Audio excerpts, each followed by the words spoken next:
Good afternoon students. इस video के द्वारा हम लोग एनवायंस, नाराजगी, साथ ही साथ स्नेह यानी प्रशंसा, अफेक्शन, इनसे संबंधित वाक्यों का निर्माण कैसे किया जाता है, उनका प्रयोग हम बातचीत की शैली में कैसे करते हैं, इस पर चर्चा करें। नाराजगी, एनवायंस। पहला वाक्य, क्या मैंने आपको आघात पहुंचाया है? क्या मैंने आपको आघात पहुंचाया है मतलब दुख पहुंचाया है। हैव आई हर्ट यू, चोट पहुंचाई है। हैव आई हर्ट यू, क्या मैंने आपको आघात पहुंचाया है। Have I hurt you. कैसी शर्म की बात है, कैसी शर्म की बात है। व्हाट ए शेम, कैसी शर्म की बात है। What a shame. मैं यह विश्वास नहीं कर सका कि तुम ईमानदार नहीं हो। मैं यह विश्वास नहीं कर सका कि तुम ईमानदार नहीं हो। आई couldn't believe, I couldn't believe that you are not an honest person. मैं विश्वास नहीं कर सका कि तुम ईमानदार नहीं हो। I couldn't believe, मैं विश्वास नहीं कर सका that you are not an honest person. मैं किसका विश्वास करूं? मैं किसका विश्वास करूं? Whom can I trust? मैं किसका विश्वास करूं? Whom can I trust? यह मेरा कसूर नहीं था। कसूर, गलती। यह मेरा कसूर नहीं था। It was not my fault. यह मेरा कसूर नहीं था। It was not my fault. वस्तुतः ऐसा गलती से हो गया। वस्तुतः ऐसा गलती से हो गया। Actually, it was done by mistake. वस्तुतः या वास्तव में ऐसा गलती से हो गया। Actually, it was done by mistake. उसने नाक में दम कर रखा है। उसने नाक में दम कर रखा है मतलब परेशान कर रखा है। He is a nuisance. उसने नाक में दम कर रखा है। He is a nuisance, हानिकारक। अगला है, वो फिजूल की बातों में अपना समय गंवाता है। वह फिजूल की बातों में अपना समय गंवाता है। He wastes, वह गंवाता है his time in gossiping, व्यस्त के कार्यों में। यानी फिजूल की बातों में गॉसिपिंग, गॉसिप, गप लड़ाना। वह फिजूल की बातों में अपना समय गंवाता है। He wastes his time in gossiping. उसने मेरे विश्वास को ठेस पहुंचाई। उसने मेरे विश्वास को ठेस पहुंचाई। He has let me down. उसने मेरे विश्वास को ठेस पहुंचाई। He has let me down. मुझे उससे चिढ़ आती है। मुझे उससे चिढ़ आती है। He irritates me. मुझे उससे चिढ़ आती है। He irritates me. Irritate, चिढ़ाना। वह अपनी बात का धनी नहीं है। वह अपनी बात का धनी नहीं है मतलब यह है कि वह अपना वादा पूरा नहीं करता, जो कहता वह करता नहीं है। तो he does not keep his word, he does not keep his words, वह अपने बात का धनी नहीं है, यानी वह वादे का पक्का नहीं है। इसी को आप ऐसे भी कह सकते हैं, वह वादे का पक्का नहीं है। he does not keep his words, he does not keep his words। चाहे हिंदी में किसी तरह से घुमा के कहिए, वह अपने वादे का पक्का नहीं है।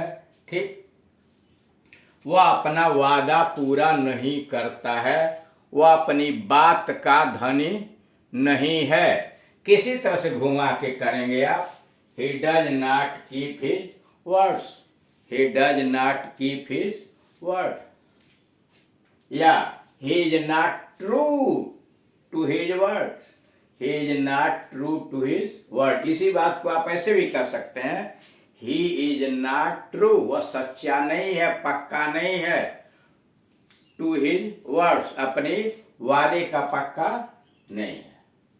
अब अगला नंबर, उसने मुझे धोखा दिया, उसने मुझे धोखा दिया।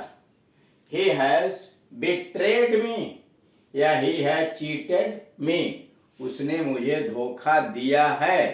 He has betrayed me, या he has cheated me। betray का मतलब ही धोखा देना, और cheat का मतलब ही धोखा देना। तो उसने मुझे धोखा दिया, दिया है मतलब दिया है। अब ये प्रेजेंट परफेक्ट में मान लिया इन्होंने, तो ही हैज बिट्रेड मी या ही हैज चीटेड मी। अगर पास्ट टेंस में ले जाएंगे तो ही बिट्रेड मी या ही चीटेड मी। मुझे क्रोध मत चढ़ाओ, मतलब मुझे क्रोधित मत करो, मुझे क्रोध मत चढ़ाओ। Don't make me lose my temper, मुझे क्रोध मत चढ़ाओ। Don't make me lose my temper, मुझे क्रोध मत चढ़ाओ, मतलब मुझे क्रोधित मत करो, यही ना, मुझे क्रोधित मत करो। Don't make me lose my temper. वह गधा है, वह गधा है। ही इज ए डफर, वह गधा है, ही इज ए डफर। आप व्यर्थ में लाल पीले हो रहे हैं, आप व्यर्थ में यानी बेकार में लाल पीले हो रहे हैं। लाल पीले होना मतलब गुस्सा होना, क्रोधित होना। आप व्यर्थ में लाल पीले हो रहे हैं। You are unnecessarily getting annoyed, you are unnecessarily getting annoyed। आप व्यर्थ में यानी बेकार में बिना मतलब के लाल पीले हो रहे हैं, यानी क्रोधित हो रहे हैं। You are unnecessarily getting annoyed। अब ये स्नेह, प्रशंसा, अफेक्शन, स्नेह और प्रशंसा वाले वाक्य। तुमने बड़े साहस का काम किया है, तुमने बड़े साहस का काम किया है। That was very brave of you, तुमने बड़े साहस का काम किया है। That was very brave of you, यानी वह कार्य तुम्हारा बहुत बहादुरी का था। That was very brave of you. शाबाश, शाबाश के लिए ब्रेवो, शाबाश ब्रेवो, अथवा वेल डन, वेल डन, अथवा गुड शो, शाबाश गुड शो। शाबाश के लिए इतनी बातें, ब्रेवो, वेल डन या गुड शो। कमाल कर दिया, that was wonderful, that's wonderful मतलब दैट वाज वंडरफुल। कमाल कर दिया, दैट वाज वंडरफुल। तुम्हारा काम तारीफ के काबिल है, तुम्हारा काम तारीफ के काबिल है। योर वर्क इज प्रेजवर्दी, प्रेजवर्दी प्रशंसा के लायक, तुम्हारा काम तारीफ के काबिल है, यानी प्रशंसा के लायक है। योर वर्क, तुम्हारा काम, इज प्रेज वर्दी, तुम कितने अच्छे हो, तुम कितने अच्छे हो। यू आर सो नाइस, तुम कितने अच्छे हो। You are so nice. अथवा हाउ नाइस यू आर, तुम कितने अच्छे हो। You are so nice, how nice you are. आपने मेरी बड़ी सहायता की, आपने मेरी बड़ी सहायता की। You have been a great help to me, आपने मेरी बड़ी सहायता की। You have been a great help to me, you have been a great help to me. अब आइए नोट पर, don't be afraid, don't be afraid, डरो मत। डोंट बी अफ्रेड में डोंट जो है दो शब्दों के मेल से बना है। डोंट दो शब्दों के मेल से बना है। डोंट बराबर डू नॉट, ये दो शब्द हैं, डू नॉट। यह दिखाने के लिए नॉट का ओ लुप्त करके उसके स्थान पर एपॉस्ट्रॉफी लगा देते हैं। जब डू और नॉट को एक साथ मिलाते हैं तो नॉट का ओ हटा देते हैं और उसके जब पर एपॉस्ट्रॉफी लगा देते हैं।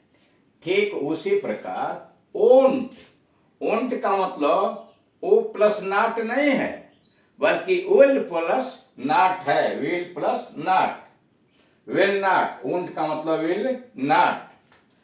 कांट का मतलब कैन नॉट, कांट का मतलब कैन नॉट। लेकिन यहां ध्यान देंगे, कैन और नॉट अलग नहीं, एक शब्द मिलाएंगे, एक साथ लिखेंगे कैन नॉट, कैन नॉट। उसी को कांट शॉर्ट फॉर्म में, तो कांट जब शॉर्ट फॉर्म में करेंगे तो यहां देख रहे हैं आप, यन भी हट रहा है और वो भी हट रहा है। उसी ही ओंट का विल नॉट, कुडंट का